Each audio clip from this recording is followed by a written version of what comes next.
प्रिय दर्शकबिन नमस्कार। अनि थापाले अब आफ्नै राजनैतिक पार्टी गठन गर्ने घोषणा गरेका छन्। थापाले आज कालेबुङ भ्रमणको क्रममा डाक्टर ग्राम्स होम्स स्थित पार्टीको कर्मी सभालाई सम्बोधन गर्दै नयाँ राजनैतिक दलको औपचारिक घोषणा आगामी सेप्टेम्बर महिनामा गर्ने स्पष्ट पारेका छन्।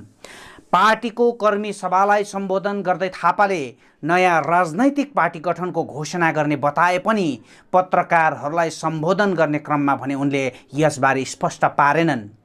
पार्टीको कर्मी सभालाई सम्बोधन गर्ने क्रममा थापाले आफ्नो घर आफ्नो भर, आफ्नो पार्टी आफ्नो झण्डा भन्दै सेप्टेम्बर महिनाको 9 तारिकभित्रमा नयाँ राजनैतिक पार्टी नयाँ सोच र नयाँ विचारकै मूल मन्त्र बोकेर नयाँ झण्डाको साथमा पहाडमा देखा पर्ने स्पष्ट पारेका छन्। पत्रकारहरूलाई सार्वजनिक भवनभित्र आयोजित सभामा प्रवेश निषेध गरिएको कारण थापाको उक्त घोषणा कहीँ कतै पत्रकारहरूको क्यामेरामा स्पष्ट कैद हुन सकेन, जसको कारण पछिबाट थापाले पत्रकारहरूलाई नयाँ राजनैतिक पार्टी गठनको निर्णय एकल निर्णय नहुने भन्दै पार्टीका नेताहरू बसेर नै यसबारे अन्तिम निर्णय लिने बताएका छन्। अनि थापाले पार्टी कार्यकर्ताहरूलाई सम्बोधन गर्दै नयाँ राजनैतिक दल गठनको घोषणा गर्दा सभामा उपस्थित सबैले जोरदार ताली बजाएर स्वागत जनाएका थिए। हालमा सावन महिना चलिरहेको कारण सावनमा नयाँ कार्यको थालनी शुभ नमानिएको कारण पनि सावन महिनाको समापनसँगै पहाडमा अनि थापाको नेतृत्वमा नयाँ राजनैतिक पार्टीको उदय हुने स्पष्ट बनेको छ। यसको सँगै अनि थापाको नेतृत्वमा नयाँ राजनैतिक पार्टीको गठनसँगै अब उसो सन् 2017 देखि चल्दै आएको गोर्खा जनमुक्ति मोर्चा 1 र 2 को विवाद पनि पूर्ण रूपले समापन हुने स्पष्ट बनेको छ। हाल गोर्खा जनमुक्ति मोर्चा 2 को कार्यवाहक अध्यक्षको पदभार सम्हालेर साङ्गठनिक सुदृढीकरणमा व्यस्त रहेका अनि थापाको आजको कर्मी सभामा सबैभन्दा चाखको विषय के रहेको थियो भने गोर्खा जनमुक्ति मोर्चा पार्टीको झण्डा आज कहीँ कतै प्रयोग भएको थिएन। उक्त घटनाक्रमले पनि अनि थापाहरू मानसिक रूपले अब नयाँ पार्टी गठन गरेर नयाँ झण्डाको साथमा अघि बढ्न निश्चित बनिसकेको स्पष्ट बनेको छ।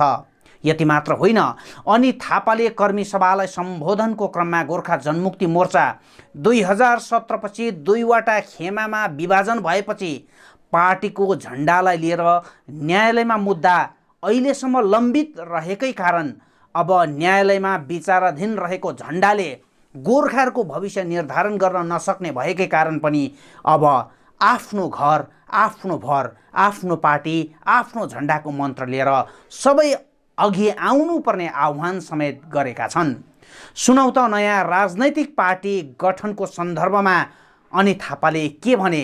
एक्सक्लुसिभ उनको यो बयान सुन्नुहोस्।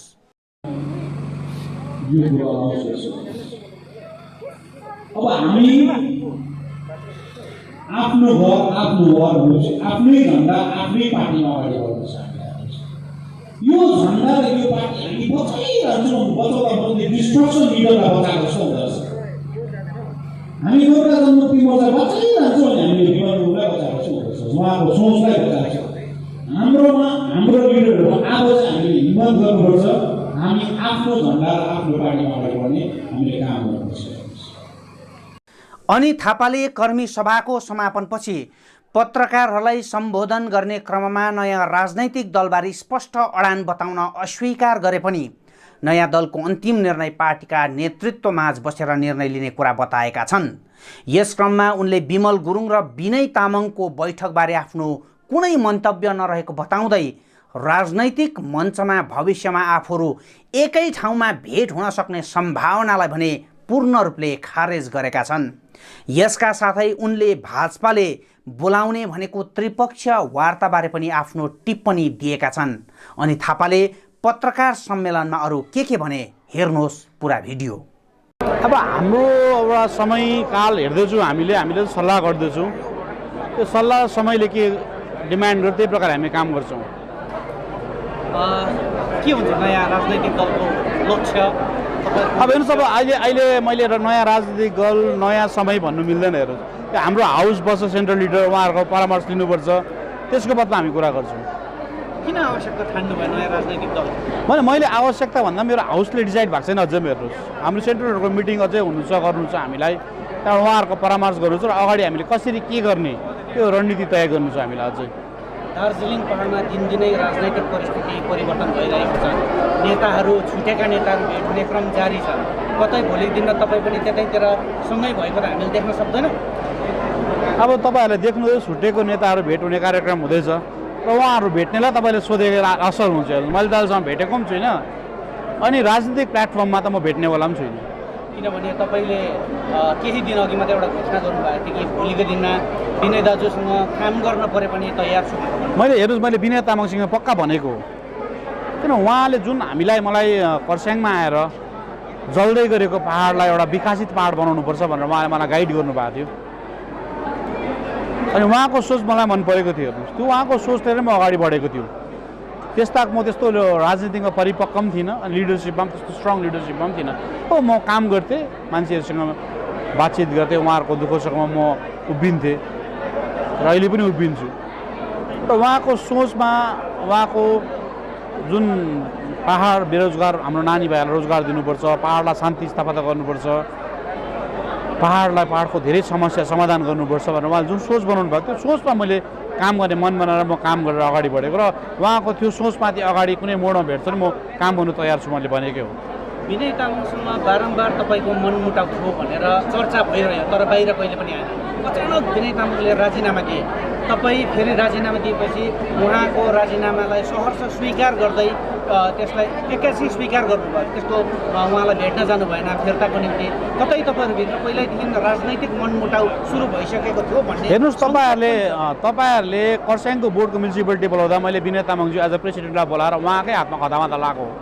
तपाईँहरूकै माझमा विनय तामाङज्यू कालिम्पोङमा हुनुहुन्थ्यो, उहाँको पछि म आएकै हो। हेर्नुहोस्, उहाँको मनभित्र कि त म मनभित्र त पस्नु सक्दिनँ थिएँ। हेर्नुहोस्, अनि उहाँले जब राजीनामा दिनुभयो मैले खरसाङबाट म गाडी लिएर निक्लेको र उहाँको राजीनामा दिने मैले हेर्दा म सुनातासम्म पुग्दा उहाँले फेरि यो झन्डा चाहिँ म चौकीदार गरेको हो र विमल गुणलाई फर्काइदिन्छु भन्दा मैले सुनाताबाट गाडी फर्काएको हो। तपाईँमाथि कता न कता भनाइ अनि गराइमा फरक छ, भनेअनुसार कार्य गर्दैन भन्ने आरोप पनि उहाँको भर्खरै मात्र आइरहेको छ। यो माथि के भन्नुहुन्छ? अलिक बुझिनँ, अलिक तपाईँको भनाइ अनि काम गराइमा डिफ्रेन्स छ भने उहाँको आरोप छ नि। हेर्नुहोस्, म त खुल्ला किताब हो। उहाँले मलाई जहिले पनि तिमी राजनीति जान्दैन भन्नुहुन्थ्यो, हो म साह्रै जान्दिनँ पनि, जान्नु पनि चाहन्न कि राजनीतिक देखिसकेँ मैले। किन हामीले मान्छेलाई अब हामी डिस्ट्रक्टिभ पोलिटिक्सबाट कन्स्ट्रक्टिभ पोलिटिक्स जान्छु भनेर बार भन्यौँ, अनि मैले त झन् गाली नगरी भने कसैलाई मैले गाली गलोच पनि गरिनँ। उहाँले त झन् घरि मैले हरियो झन्डा देखाएँ म चढ्नु पाउँछ भन्नुहुन्थ्यो, घरि तपाईँहरूले उहाँसँग म कहिले पनि काम गर्दिनँ भन्नुहुन्थ्यो, बुझ्नु भएन। म अब त्यस्तो राजनीतिज्ञ पनि होइन, तर मलाई यस्तो खालको राजनीति गर्नु पनि छैन। विनय तामाङ र विमल गुरुङको अचानक भेट भयो हिजो है, त्यो गोप्य बैठक भयो, सार्वजनिक भयो। यो भेटलाई लिएर तपाईँले कसरी हेरिरहनु भएको छ, के भन्नु? मैले हेर्नुहोस्, त्यो भेटलाई मैले के हेरेको छु, मलाई हेर्नुहोस् पहाडको भविष्यको चिन्ता छ, मलाई आउने नानीहरूको रोजगारको चिन्ता छ, मलाई मेरो पहाड राम्रो बनाउनु छ। म त्यो मेरो माइन्ड त्यताबाट चिन्तापट्टि लगायो भने मेरो त डिस्ट्र्याक्ट हुन्छु नि। म आफ्नो कामै गरिरहन्छु लगातार, मलाई पहाडको भविष्यको चिन्ता छ। अब उहाँलाई सोध्यो भने अति उत्तम हुन्छ, किन उहाँले भन्नुहुँदैछ, उहाँलाई सोध्यो भने राम्रो हो र उहाँहरूलाई म शुभकामना पनि दिन्छु, राम्रो होस् अझै पहाड। तपाईँले सम्बोधनमा भनिराख्नु भएको छ नयाँ सोच नयाँ विचार, नयाँ पार्टी नयाँ झन्डा विचार अघि बढाउँछ पहिलेदेखि। मैले त तपाईँहरूको अगाडि भनेको थिएँ नि, यो त कर्मीहरूको कुरा हो, मैले नयाँ पार्टी र नयाँ झन्डाको कुरै गरेको छुइनँ। हेर्नुहोस्, बुझ्नु भएन। त्रिपक्षीय वार्ताको अहिले चर्चा भइरहेछ है, केन्द्र सरकारले त्रिपक्षीय वार्ता बोलाउने कुरा भइरहेछ, यसलाई के कसरी हेर्नु भएको छ? अब हेर्नुहोस्, मैले 2007देखि गोर्खा जनमुक्ति मोर्चा गरेको, अनि म धेरै ट्राइपार्टाइट टकमा बसेँ, अनि बिजेपी सरकारले केही दिँदैन भने चाहिँ ट्राइपार्टाइट टक गर्छ। मेरो आफ्नो एक्सपिरियन्स मैले बुझेको, जब बिजेपी सरकारलाई केही दिनु छैन भने ट्राइपार्टाइट टक गर्छ, दिनु छ भने काश्मीर र लाते क्लास त टक बिनै दिन्छ। हेर्नुहोस्, बुझ्नु भएन। र उसलाई फेरि केही दिनु छैन, फेरि ट्राइपार्टाइट टक भन्यो। हिजोको दिनमा हामीलाई यो पहाडको आन्दोलन ठिक लागेन र विनय तामाङजीको नेतृत्वमा हामीले स्ट्राइक विथड्र गर्यो। त्यसको लगातार एक हप्ता फेरि विमल गुरुङज्यूले पनि राजनाथ सिंहको निर्देशनमा ट्राइपार्टाइट टक हुन्छ र उहाँले पनि स्ट्राइक विथड्र गर्नुभयो, तर अहिलेसम्म ट्राइपार्टाइट टक भयो। र ट्राइपार्टाइट टक चाहिँ के दिँदैन भने चाहिँ राख्छ बिजेपीले, र दिन्छ भने चाहिँ उहाँ टक राख्नु पर्दैन। काश्मीर र लद्दाख एउटा इक्जाम्पल छ। हजुर, वर्तमान स्थितिमा नयाँ राजनैतिक पार्टीलाई नाम लिएर नयाँ झन्डा लिएर काम गर्न कति आवश्यक सम्झिरहनु भएको छ तपाईँ आफैले चाहिँ? अब हेर्नुहोस्, अहिले मैले यो सब चिजहरू भनिरहनु मिल्दैन, किन म एक्लैको होइन, यो समूहको नेतृत्व हो र हाउसले डिसाइड गर्छ हामी नयाँ झन्डामा जानु छ छैन, नयाँ पार्टीमा जानु छ छैन, पब्लिकको रेस्पोन्स कस्तो हुन्छ र समयकालले नै बुझाउँछ। अहिले जब समय आउँछ त्यो तपाईँहरूले थाहा पाउनुहुन्छ। राजनीतिक मिटिङहरू हुँदाखेरि झन्डा हुन्छ गाडीमा प्रहरीमा, तर आज झन्डा प्राय देखिएन। अब हेर्नुहोस्, पाहाडमा 86देखिको झन्डा लागेको नि त, घरि यता हुन्छ घरि झन्डा, घरि उता हुन्छ झन्डा, मान्छे पनि झन्डासँग वाक्कै भइसक्यो। यो झन्डा पक्रिँदा पो काम पाउँछ भनेर दाजुभाइहरूले पनि घरि यताको झन्डा उता पक्रिन्छ, घरि उताको झन्डा उता पक्रिन्छ। मैले त्यहाँ खदा मात्रै लाउने चलन गरेको छु अहिले। त्यो समयकाल र परिस्थितिले तपाईँहरूले थाहा पाउनुहुन्छ, किन पाहाडमै खोल्यो भने पनि पाहाडमै खोलिन्छ, देख्नुहुन्छ तपाईँहरूले हुनुहुन्छ, त्यसमा लुकाएर हिँड्ने काम पनि समय परिस्थितिले जे हुन्छ हामी त्यस्तो प्रकारले हामी काम गर्दै जान्छौँ। पाहाडमा बाँचेको राजनैतिक दलहरू कि त केन्द्रको आशीर्वादमा बाँचेको छ कि त राज्यको आशीर्वादमा बाँचेको छ। तपाईँ त सोझै भन्नुहुँदैछ सरकारसँग मिलेर काम गर्नुहुन्छ भनेपछि नयाँ राजनैतिक दल गठनको जुन चर्चा चलेको छ राज्य सरकारकै आशीर्वादमा गठन हुने हो त? हामीले हाम्रो स्लोगनै हाम्रो घर आफ्नो भर छ हेर्नुहोस्, र हामीलाई काहीँ न काहीँ हामीले यहाँनिर हाम्रो दाजुभाइ दिदीबहिनीलाई नोकरी दिनु हो भने काहीँ न काहीँ सरकारसँग म मिलेको हुनुपर्छ। मिलेको मतलब सरकारसँग तालमेल रेखेर काम गर्नुपर्छ। मैले जुनै काम गर्दा पनि हेर्नुहोस्, जुनै काम गर्दा पनि आफूभन्दा ठुलो सरकारसँग तालमेल गरेर राख्यो भने चाहिँ हाम्रो पाहाड राम्रो हुन्छ। हेर्नुहोस्, म चाहिँ फेरि तालमेल राख्नु लुकाएर राख्दिनँ, म मेरो मान्छेलाई झुक्काउनै चाहदिनँ, बुझ्नु, म मान्छेलाई ढाँट्नै चाहदिनँ। र जुन राख्छु भोलिको दिनमा मैले कुनै केही कुरो गरेँ भने कसैसँग तालमेल राख्छु, म क्लियर भन्छु नि, किन लुकाउनु मैले, किनभने मैले राम्रोको लागि कोसिस गर्दैछु नि त, मैले कुनै षड्यन्त्र गर्नु खोजेको छुइनँ नि त। जे पनि गर्छु खुल्ला किताब जस्तो गरेर गर्छु, म लुकाएर चाहिँ के गर्ने होला छैन। ममता ब्यानर्जीले दार्जिलिङ पाहाडमा राजनीति ब्यालेन्स रूपमा गर्न चाहिरहेका छन् है, सबै लिडरहरूलाई आफ्नो हातमा नचाउन चाहिरहेका छन्। चाहे विमल गुरुङको कुरा गर्नुहोस्, चाहे विमल गुरुङको कुरा गर्नुहोस्, अनि थापाको कुरा किन नगर्नु, सबैलाई तिनैजना लिडरहरूलाई समान रूपले एकनासले राखेर चलाउने प्रयास गरिरहेका छन्। तपाईँ यसलाई के भन्न चाहनुहुन्छ? अब तपाईँको ल्याङ्ग्वेजले नचाउनु भन्नुभयो, यही चिजमा चाहिँ हामी कमी कमजोरीमा छु। हेर्नुहोस्, ब्यालेन्स रहेको त राम्रो हो नि, पाहाडमा शान्ति हुन्छ। जब मान्छेले जसलाई बिलिभ गर्छ उसलाई लिडर मान्छ, त्यहाँबाट झगडा गर भनेर झगडा पराइरहेको राम्रो हो कि ब्यालेन्स गरेर मिलाएर राखेको राम्रो हो? र मलाई चाहिँ त्यसमा चाहिँ हेर्नुहोस् ब्यालेन्स गरेर मिलाएर राखेको राम्रो लाग्छ। हेर्नुहोस्, जब मान्छेले लिडर चुन्छ, हेर्नुहोस्, र अहिलेसम्म भनौँ भने पाहाडमा हाम्रो पक्षको साह्रो गन्ती मिलेको छैन। हामी मान्छेलाई काम गरेर बुझाउने प्रयासमा छौँ, हामी प्र्याक्टिकल पोलिटिक्समा हामी बुझाउने प्रयास गर्दैछौँ। हेर्नुहोस्, तर जब पनि हाम्रो अलि हस्ती हर्क सरले पनि भन्नुभयो अहिलेसम्म हाम्रो पाहाडमा टिभी हेरेर भोट हाल्ने चलन छ, भोट जितेपछि लिडर पाउँदैन, बुझ्नु भएन? र यो चिजहरू बुझाउने प्रयासमा छु। त सरकारले पनि जसले मान्छेसँग मिलेको लिडर, जसले मान्छेलाई मन पराएको रुचाएको गन्ती मिलेको लिडरलाई सरकारले लिन्छ। अहिले सरकारले यहाँ पाहाडमा ब्यालेन्स गरेको राम्रो हो कि झगडा पराएको राम्रो, तपाईँहरू भन्नुहोस् मलाई। त्यो मिलाउने क्रममा तपाईँहरू तिनैजनालाई एउटै प्लेटफर्ममा ल्याउने तयारी चलिरहेको छैन? अब हेर्नुहोस्, अब चलाउने तयारी छ छैन त्यो पनि मलाई याद छैन। हेर्नुहोस्, तर मैले जब डिस्ट्रक्टिभ पोलिटिक्सलाई मैले त्यागेर निक्लिएपछि म कन्स्ट्रक्टिभ पोलिटिक्समा गएपछि म आफ्नो सोचमा अगाडि बढ्ने म क्षमता पनि राख्छु। दाजु, चुनाव अगाडि जुन चाहिँ तपाईँहरूले बाँचो गर्नुभएको अब जस्तो चुनाव चाहिँ हामीहरूमा प्रशासन हातमा आउँछ अनि पाहाडको समस्याहरू यो माध्यमबाट विकसित गर्दै जान्छु अथवा समाधान गर्दै जान्छु भन्ने तपाईँले भन्नुभयो। अहिले त मान्छेको प्रशासन छैन, जिटिपी छैन, मान्छेले दिनुभएको आश्वासन कसरी पुरा गर्नु? तपाईँले एउटा कुरो मलाई सोध्नुहुन्छ, मैले बोलेको कुराहरू तपाईँले याद गर्नु भएन होला। मैले चुनाव अगाडि के भने म नोमिनेटेड कुर्सीमा अब जाँदिनँ भनेर बोलेको थिएँ। हेर्नुहोस्, म प्रशासनमा जान्छु भनेर भनेको थिइनँ, म नोमिनेटेड कुर्सीमा म जाँदिनँ भनेर भनेको थिएँ। हेर्नुहोस्, अनि तपाईँलाई भित्रको कुरा भन्दिनँ, कतिवटा कुरा त मलाई कतिवटा कुरो मतलब यो यो गर भनेर धेरै थियो, तर मैले आफ्नो बाचामा म पक्का मान्छु। हेर्नुहोस्, बुझ्नु भएन?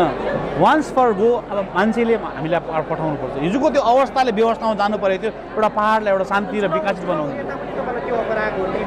अब होइन सबै कुरो मैले तपाईँलाई खोलेर भन्नु मिल्दैन, बुझ्नु भएन? मेरो टेक थियो चुनाव अगाडि हामी अब नोमिनेटेड कुर्सीमा जाँदैनौँ भनेर, त्यो टेकमा म अडिट छु अहिले पनि। दाजु, जिटिए चुनावलाई लिएर के कस्तो सरकारबाट तपाईँहरूलाई आश्वासन आइरहेछ या केही कुनै छ कि? अब हेर्नुहोस्, तपाईँहरू कालिम्पोङमा हुनुहुन्छ अनि कालिम्पोङ डिएम नै कालिम्पोङको सरकार हो, तपाईँहरू उहाँहरूलाई मजाले सोच्दा बुझ्छ। म त अहिले कमन म्यान हो, र मैले यो सब चिजमा बोल्नु मिल्दैन अहिले। डिमान्ड पनि त हुनसक्छ जिते चुनाव। हेर मैले भन्दैछु त नोमिनेटेड कुर्सीमा जाँदिनँ, अब इलेक्सन भए जान्छु भनेर मैले क्लियरली भनिरहेको छु। यहाँ मैले डिमान्ड राख्दा सबै कुरा पाउनु मेरो त डिमान्डै गोर्खाल्यान्ड हो नभए त। ल पहाडमा नयाँ राजनैतिक दलको रूपमा अनित थापाको नेतृत्वमा गठन हुन लागेको नयाँ राजनैतिक दलको के नाम हुनेछ, पार्टीको झन्डा कस्तो हुनेछ भन्ने अहिले घरि मानिसहरूको मनमा अनेकौँ कौतूहलता सृजना भइरहेको छ। पर्खनुहोस् दर्शकवृन्द, आगामी सेप्टेम्बर 6 तारिकदेखि 9 तारिकभित्रमा अनिल थापाको नेतृत्वमा नयाँ राजनैतिक दल गठन हुने प्राय निश्चित बनिसकेको छ। आगामी 6 सेप्टेम्बरदेखि 9 सेप्टेम्बरको भित्रमा अनित थापाले पहाडमा नयाँ राजनैतिक दलको घोषणा गर्ने स्पष्ट बनिसकेको छ। गोर्खा नामकरण भएको एउटा राजनैतिक दल पुनः पहाडमा सृजना हुनेछ, नयाँ जन्म लिनेछ।